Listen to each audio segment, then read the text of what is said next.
पाकिस्तान जैसे तरक्की पजीर मुल्क में हादिसात और सानेहात से नबर्द आजमा होने के गैर तसल्ली बख्श निजाम की वजह से किसी हादसे या सानेहे में बेबसी का आलम था।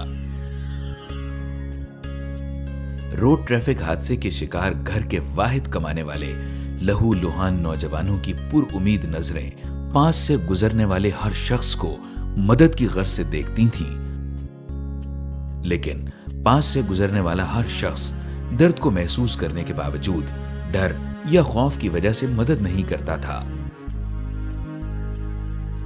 इस बेहिसी ने कई घरानों के चिराग गुल कर दिए। 1991 की स्टडी के मुताबिक 95% इम्कानात थे कि ऐसे हादिसात में कोई एम्बुलेंस न मिल सके और तरबियत याफ्ता अमले का मौजूद होना तो ख्वाबो ख्याल ही था। सिर्फ 5% ऐसी एम्बुलेंसेस थीं जिनको एम्बुलेंस भी नहीं कहा जा सकता था, क्योंकि एम्बुलेंस वो होती हैं जिनमें जिंदगी बचाने के आलात और तरबियत याफ्ता अमला मौजूद हो, जबकि इन 5% एम्बुलेंसेस नुमा गाड़ियों में कोई एक भी एम्बुलेंस न थी, बल्कि ये गाड़ियां बड़े मुहज्जब तरीके से मुर्दा लाशों को एक शहर से दूसरे शहर पहुंचाने के फराइज बड़ी उम्दगी से अदा करती थीं, या फिर एक जगह से दूसरी जगह मरीजों को ट्रांसपोर्ट किया जाता था। फायर फाइटिंग के हालात भी कुछ मुख्तलिफ न थे। फायर सर्विसेज के वर्कर्स बिल्डिंग से बाहर खड़े होकर पानी फेंकने से कुछ ज्यादा आगे ना जा सके। यूं तो इसकी बहुत सारी मिसालें हैं, लेकिन ज़लज़ले ने न सिर्फ इस मुल्क को हिला दिया, बल्कि इस कौमी, मुआशरती और इक्तिसादी नुकसान ने अवाम में एक शऊर भी बेदार किया।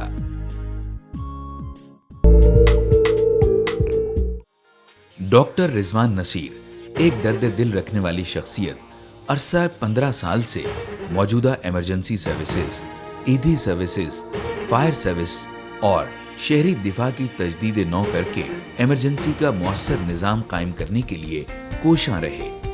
इस शख्स ने 1991 से इमरजेंसी निजाम की तश्कील से तकमील तक जितना काम सिविल डिफेंस के निजाम को मौसर करने के लिए किया, इतना शायद ही पाकिस्तान की तारीख में पहले किसी।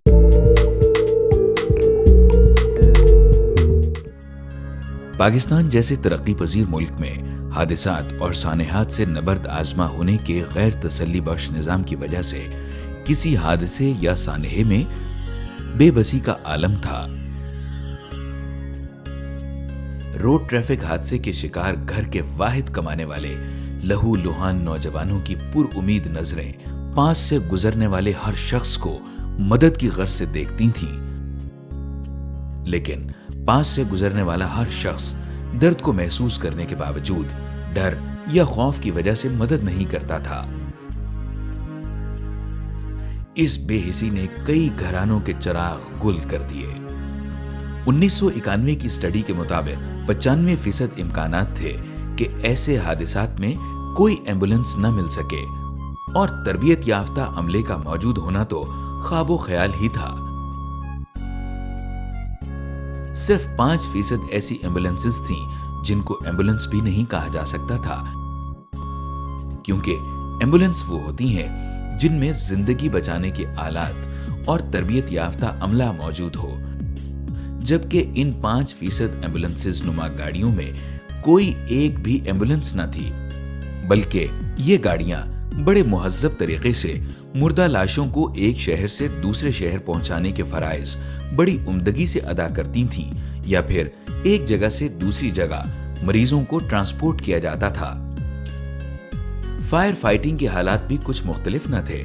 फायर सर्विसेज के वर्कर्स बिल्डिंग से बाहर खड़े होकर पानी फेंकने से कुछ ज्यादा आगे ना जा सके।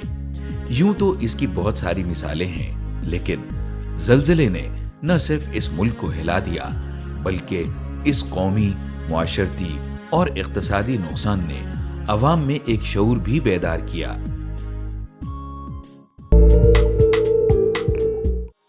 डॉक्टर रिजवान नसीर एक दर्द दिल रखने वाली शख्सियत अरसा 15 साल से मौजूदा इमरजेंसी सर्विसेज, ईदी सर्विसेज, फायर सर्विस और शहरी दिफा की तजदीद नौ करके इमरजेंसी का मौसर निजाम कायम करने के लिए कोशां रहे।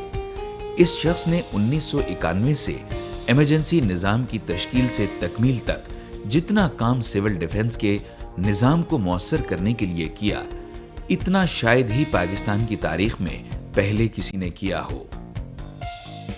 बदकिस्मती से ईधी, फायर ब्रिगेड और सिविल डिफेंस के मुआहदे कागजों की नजर हो गए। डॉक्टर रिजवान नसीर को मकसद के हुसूल की जानिब सच्ची लगन ने चैन न लेने दिया और नेशनल रिफॉर्म्स की मुसलसल नाकामी के बावजूद आपने अपनी कोशिशों को जारी रखा। बिलाखिर 2005 की हौलनाक तबाहकारियों के पेश नजर इमरजेंसी मैनेजमेंट के जामे निजाम का चैलेंज भी आपने कबूल किया। इस अजीम हस्ती ने एक कॉस्ट इफेक्टिव प्रोग्राम तरतीब दिया, बेहतरीन अफरादी कुव्वत के हुसूल के लिए भर्ती का शफाफ निजाम मुरतब किया, कागजात की जांच पड़ताल, जिस्मानी फिटनेस के मयार, तहरीरी इम्तिहान और इंटरव्यू के बाद उम्मीदवारों को खालिसतन काबिलियत, अहलियत और मेरिट की बुनियाद पर भर्ती किया गया और 80 लाख आबादी के शहर लाहौर में सिर्फ 6 रेस्क्यू स्टेशन, 14 एम्बुलेंसेस और 200 रेस्क्यूअर्स की मदद से इमरजेंसी के एक मौसर निजाम की बुनियाद रखी।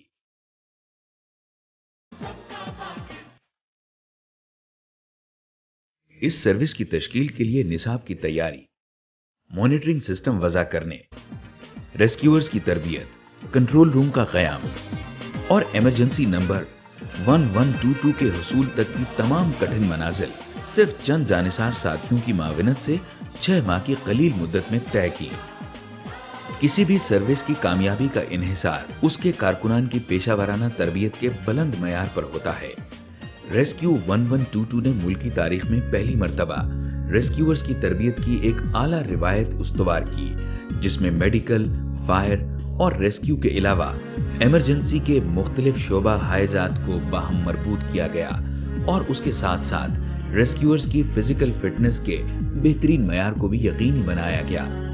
इस पेशावराना तरबियत के फर्क ने इस इमरजेंसी सर्विस को थोड़े ही अरसे में नुमाया और मुमताज कर दिया। बेचारगी और बेबसी की फिजा यकसर तब्दील हुई और अवाम में एहसास तहफ्फुज़ पैदा हुआ। इमरजेंसी सर्विस के क़याम के साथ ही मुकामी सतह पर एम्बुलेंस, फायर व्हीकल और मुख्तलिफ इमरजेंसी व्हीकल्स की तैयारी का फैसला किया गया और निहायत कम कीमत पर बैनुल अक़वामी मयार की ये गाड़ियां मुल्क में तैयार करवाई गईं, जिससे मुल्की सनत को फरोग मिला और कीमती मुल्की ज़र मुबादला की बचत हुई। लाहौर से आजमाइशी बुनियादों पर शुरू होने वाली इस जद्दोजहद का दायरा कार थोड़े ही अरसे में